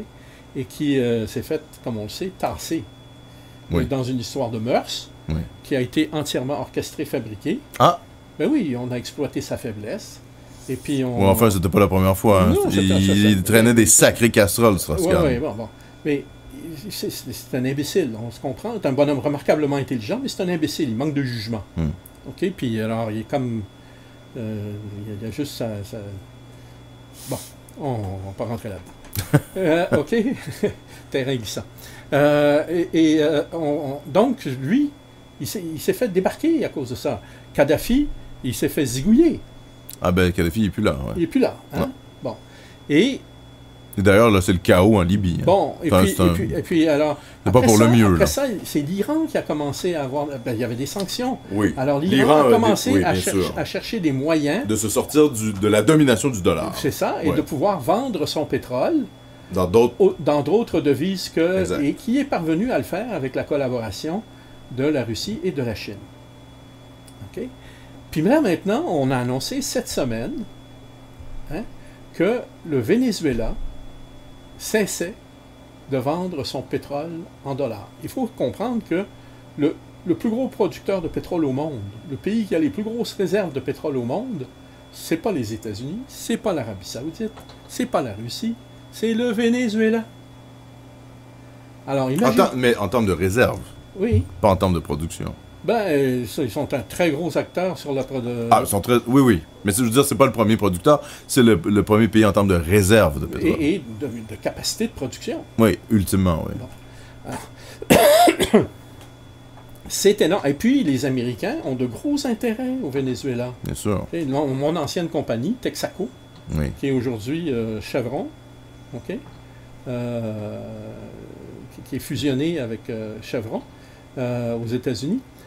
Ils sont extrêmement présents au Venezuela. Ils ont fait des affaires épouvantables, OK? Dont je peux parler parce que je le sais. OK? Et les Américains sont embêtés depuis longtemps par l'indépendance économique du Venezuela. Qui a pris un tour politique avec le bolivarisme. Oui. OK? Mais, malgré tout, qui témoigne d'un enracinement profond en Amérique du Sud. OK? Donc, puis alors, on les taxe de communistes. C'est pas faux, quand même. Non, c'est pas vrai non plus. Enfin, c'est quand même... Il y a quand même des relents de dictature socialiste, là. Les relents de dictature socialiste. Au Venezuela. Ouais. Si tu accuses le Parti populaire espagnol d'avoir des relents de franquisme, on peut faire exactement le même procès. Non, mais c'est pas de communisme. Tu peux appeler ça ce que tu voudras, mais c'est pas du communisme. En tout cas, c'est sur la pente glissante du socialisme. Moi, ça m'apparaît évident. En plus, là, c'est la catastrophe, hein, au Venezuela. Oui, mais la catastrophe, pourquoi? Ah ben, c'est la catastrophe parce que justement... Parce qu'on fait sur eux des pressions épouvantables. Alors, on a dit... Au début de la semaine, ils sont toujours l'argument pour l'échec du socialisme. Non, ils sont passés oui, je sais, je connais ton admiration pour Pinochet. Okay. Et mon dégoût de Castro. Oui. Bon. Non, mais on peut avoir cette discussion-là en ondes ou pas, mais tout ça pour te dire que ça finit quand même toujours mal, le socialisme. Que ce soit au Vietnam, que ce soit au Cambodge. Moi, je connais un certain nombre de pays capitalistes où ça s'est très mal terminé aussi. Je suis d'accord. Alors, il faut faire attention quand on lance des pavés pareils. Non, mais des crises économiques, il y en a, 3 par siècle, à peu près? Les États-Unis sont en train d'en vivre une pas pire. Oui, mais tu vois, il y a un redressement à peu près. Quel redressement? Les cours de la bourse vont bien. Oh mon Dieu, c'est tout fabriqué, ça. Ah, la même chose avec le chômage. Absolument, les chiffres du chômage sont trafiqués. Ah, oui, mais là, les chiffres trafiqués, c'est le propre des socialistes, d'ailleurs. Non, tu es en train de traiter les Américains de socialistes? Non, je dis que les chiffres sont trafiqués, ne sont pas les seuls. Les chiffres sont traqués, pas seulement aux États-Unis, hein, partout. Je t'ai raconté, à toi comme à d'autres, comment aux États-Unis, il y a quelques années, quand ils voyaient que les taux de croissance étaient rendus ridicules, ils se sont posé la question de savoir comment ils allaient les regonfler. Alors, c'est comme ça qu'ils ont décidé, au mois de juillet, il y a 3 ou 4 ans, de changer les calculs. De changer la base de calcul pour incorporer les revenus du jeu, de la prostitution. Bref, puis alors, c'était d'autant plus stupide que ces chiffres-là étaient déjà dans l'économie. Donc, en les singularisant, tu te trouvais à les doubler et à faire gonfler, évidemment, les chiffres. Ouais. Bon, la France a fait la même chose. Le Canada a fait la même chose. Oui, bien sûr. Il y a des manières, évidemment, de changer les calculs. Alors, les chiffres sont trafiqués. Il faut prendre ça pour acquis. D'accord. Les chiffres du chômage, en particulier aux États-Unis. Oui, souvent aussi sur le chômage, c'est la même chose au Québec d'ailleurs, parce qu'on ne parle pas des gens qui ne sont pas sur les radars. Hein. Ben voilà. C'est-à-dire, il y a des gens qui sont juste pas sur le chômage. Si tu veux avoir une indication du degré de prospérité des États-Unis, il faut simplement que tu regardes le nombre de personnes qui sont sur les listes? Non, tu sais, le programme là, alimentaire. Ah oui, ok, l'augmentation de... Oui, d'accord. OK. Des listes de programmes alimentaires. Ouais. C'est ça. Ouais. Alors, les food stamps. OK? Alors... Non, en parlant de food stamps, il y en a au Venezuela. Bon, ils ont des tickets de rationnement. Non, aux États-Unis, ils en ont aussi. Ah ouais, mais bon, écoute Richard... Sais-tu combien de millions de personnes il y a sur ce régime des food stamps aux États-Unis? On le sait qu'il y a des graves problèmes de disparité économique aux Puis États-Unis. penses-tu qu'avec des phénomènes comme... tu sais, qui n'ont rien à voir avec une responsabilité politique quelconque, encore qu'il y a des gens qui soupçonnent que les problèmes de force des ouragans ne soient pas complètement, comment dirais-je, innocents sur le plan politique, OK? À cause de l'effet de serre et puis tout ça. Ah oui, d'accord. Ça, okay. Bon, mais regarde, tu sais, une économie comme celle de Puerto Rico là, vient d'être dévastée aujourd'hui, là. Ah ben oui, c'est sûr. Puis ils étaient déjà dans le trou. Oui, ça allait pas très bien pour Alors, tu sais, aujourd'hui, figure-toi donc qu'on ne prévoit pas à Porto Rico le rétablissement de l'électricité avant 6 mois. Ah ben ça, c'est problématique. Comme tu dis, oui. OK? C'est un peu problématique. Puis, comme tu dis. Puis, dans la foulée de Harvey, au Texas, là, il y a 300 000 maisons qui sont sur comment dirais-je, les livres des banques, des crédits hypothécaires, dont soudain la valeur est réduite à 0. 300 000. Puis on ne parle pas de maisons autour de Houston, là, c'est des grosses propriétés, là. Alors, ça va pas bien, là. Tu sais, quand 300 000 d'un coup... Non, d'accord, mais là, je veux dire, suite à un ouragan, on comprend qu'il y a des problèmes. 300 000 maisons à une valeur moyenne de 300 000 $ chacune. Oui. Ça te donne une idée de la... Ah oui, non, mais ça, je suis d'accord. Mais ça, comment je dirais... C'est lié à un événement bien particulier qui est celui des ouragans. On va s'entendre. Tandis que, je veux dire, au Venezuela... C'est pas bon non plus. Oui, non, c'est vrai. OK. Mais c'est et là puis en Georgie, écoute, même la Georgie a été... Oui, Atlanta a été... Oui, d'accord. Mais ça, c'est une catastrophe naturelle. Ce que je veux dire, c'est que... Non, mais ces catastrophes naturelles-là, il faut comprendre qu'elles ont un coût économique. Ah, ben, je suis d'accord. OK. Oui, ça c'est évident. Et les ressources qui vont être mises pour la reconstruction, ce sont des ressources qui ne seront pas affectées à des fins productives. Ben voilà, qui ne sont pas affectées à d'autres domaines. Ben oui, ça c'est une évidence. Mais ce que je veux dire, c'est que cet aspect-là de la chose où les États-Unis essaient de se... Je te dis pas que c'est la cause première. Non, ben non. C'est une question d'effet cumulatif. Oui, d'accord. Parce que ça, c'est très particulier. Ben voilà. Parce que les ouragans aux États-Unis, il y en a quand même plusieurs. On se rappelle d'ailleurs que... quel était le nom de cet ouragan qui avait quand même fait très mal paraître le président Bush? Oui. Katrina, Katrina, en Louisiane. Bon, l'État de la Louisiane, après, ne s'est jamais remis complètement. Ah ben, je sais bien. Et ne fonctionne à la moitié de la production économique qu'il fonctionnait avant. Avant l'ouragan. Voilà. La reconstruction n'a jamais été complète. Oui, il me semble, OK. 2008. Alors, ouh, Oui, mais pendant ce temps-là, je rappelle que les Vénézuéliens de Montréal envoient quand même des boîtes de première nécessité à leur famille au Venezuela, qui est un pays pétrolier. C'est-à-dire qu'il y a quand même une catastrophe économique qui s'est produite au Venezuela, et je pense pas qu'on puisse uniquement mettre ça sur la faute des pressions bon, et puis américaines. les Juifs de Montréal qui envoient régulièrement Non, mais des je veux dire, il y a plus... colossales en Israël. Ah oui, mais... Ben bon, alors je fais... Oui, mais attends, il n'y a pas de crise alimentaire en Israël, là. Je veux dire, les conditions de vie actuellement au Venezuela Écoute, sont catastrophiques. Ben, ils sont pas...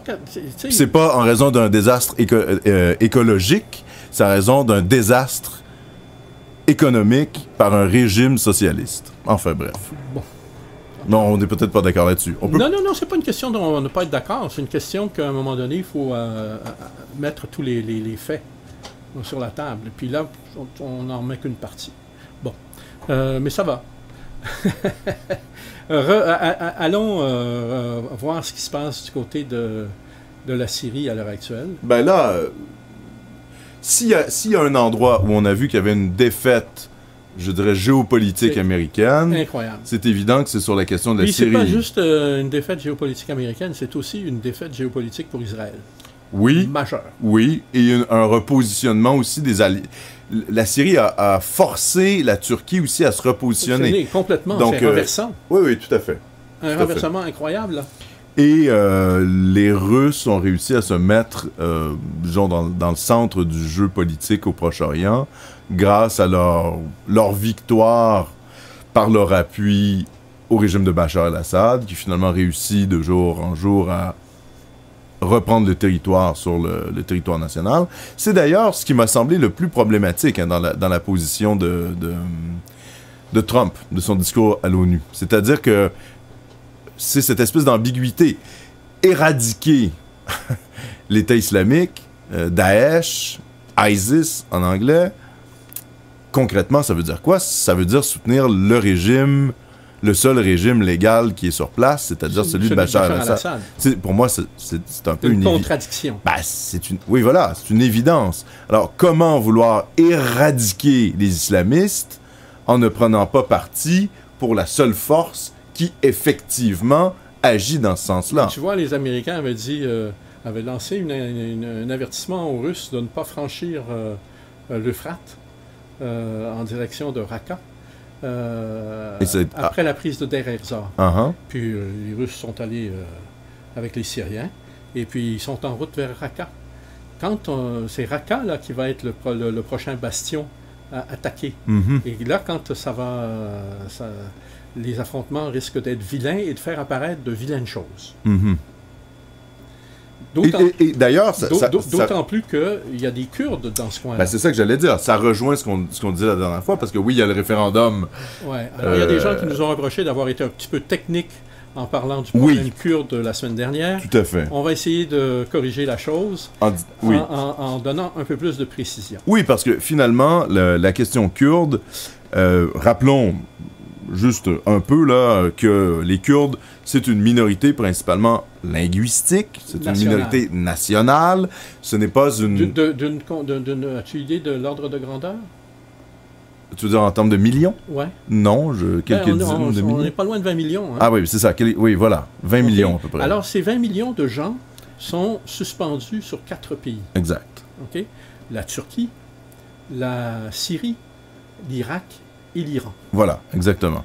Et ce n'est pas une confession religieuse, parce que ça peut être quelque chose qui est confondu.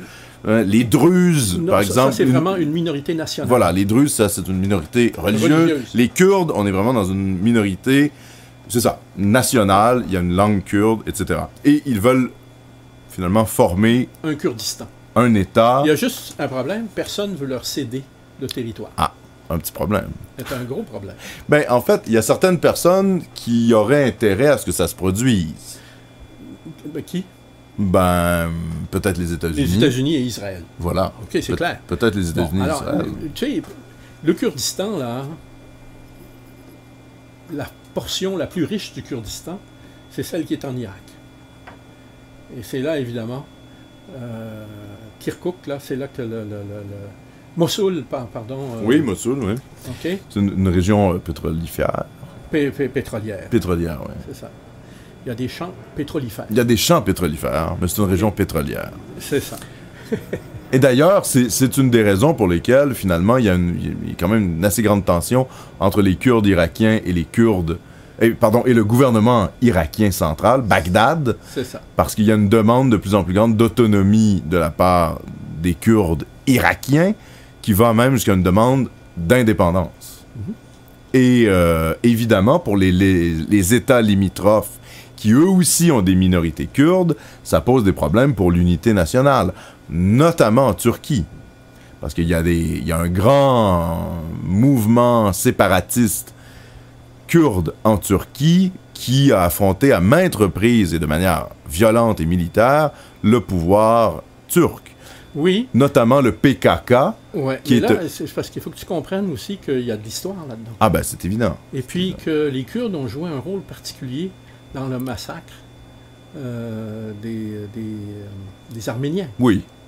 Hein? Hmm. Alors, il y a des rancœurs.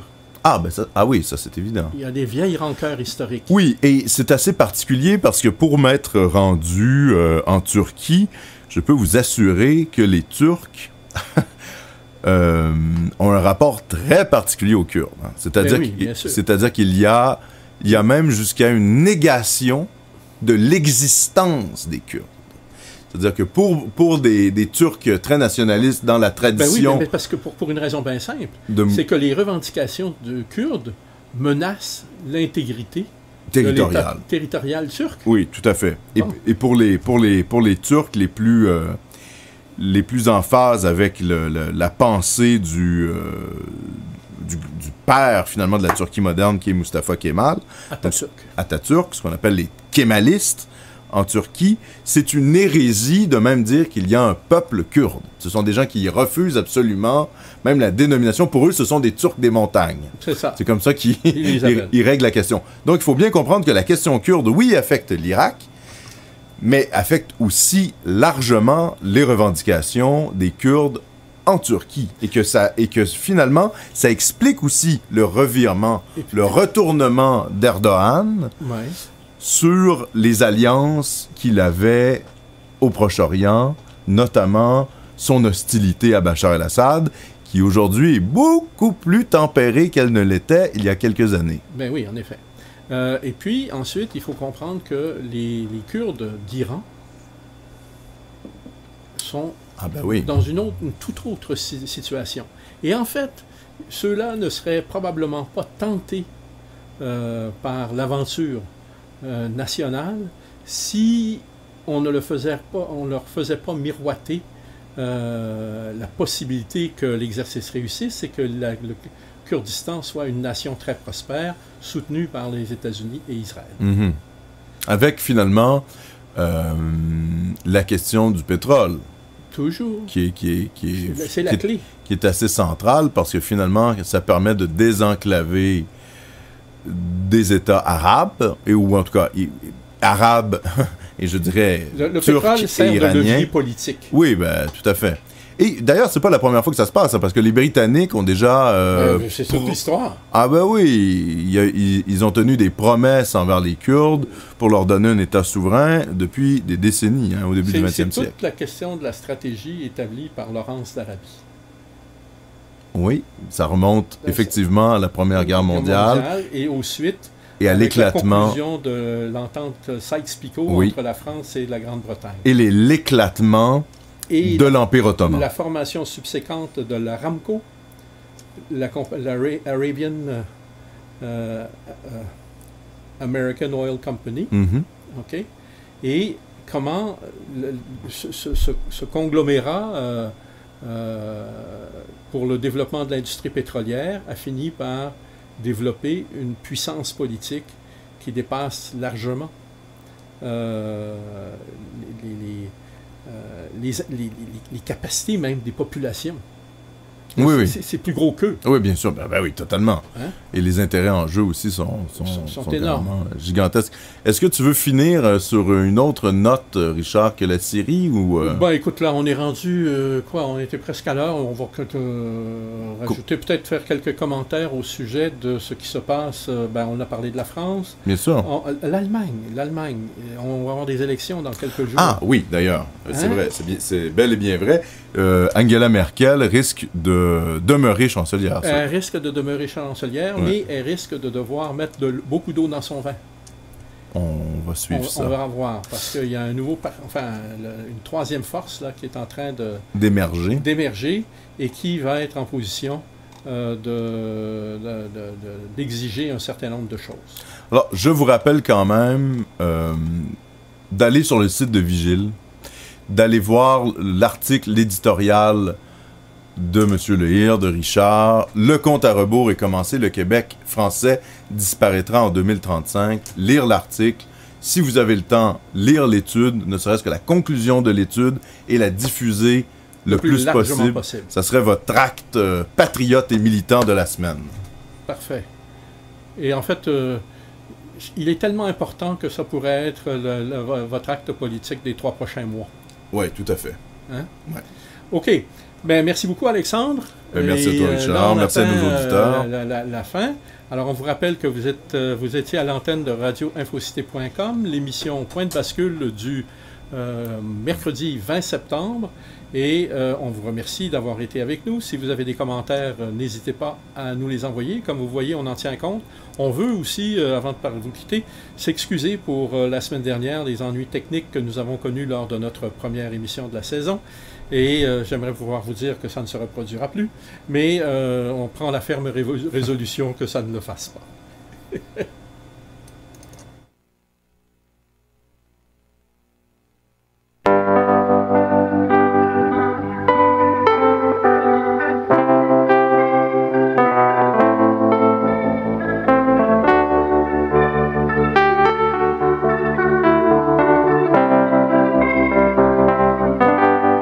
Elle avait 16 ans et seule au monde.